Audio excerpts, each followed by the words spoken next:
প্রিয় বন্ধুরা, অন্বেষণ ইউটিউব চ্যানেলে আপনাদের স্বাগত জানাই। আমাদের আজকের নিবেদন প্রাচীন বলরাম আবাস, যেটি কোচবিহার জেলার নাটাবাড়ি গ্রাম পঞ্চায়েতের কালচানি নদীর পাড় সংলগ্ন উত্তর দিকে অবস্থিত। কোচ সাম্রাজ্যের প্রাচীন এই ঐতিহাসিক নিদর্শনটি আজও মাথা তুলে দাঁড়িয়ে রয়েছে স্বমহিমায়, সগৌরবে।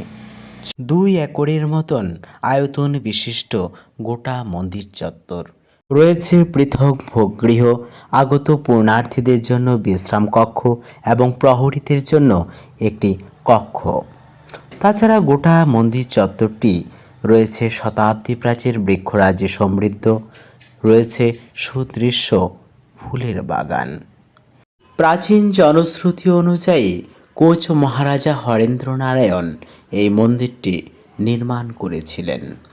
প্রাচীন জনশ্রুতি অনুযায়ী কোচ মহারাজা হরেন্দ্র নারায়ণ এই নদী সংলগ্ন পথ ধরে শিকার অভিযানে যাওয়ার সময় কোনো একদিন বিশ্রামরত অবস্থায় বলরাম দেবের স্বপ্নাদিষ্ট হন এবং পরবর্তীতে তিনি উদ্যোগী হয়ে এই মন্দিরটি স্থাপন করেন। শতাব্দী প্রাচীন এই মন্দিরটির রক্ষণাবেক্ষণের দায়িত্বে রয়েছে কোচবিহার দেবোত্তর ট্রাস্ট বোর্ড।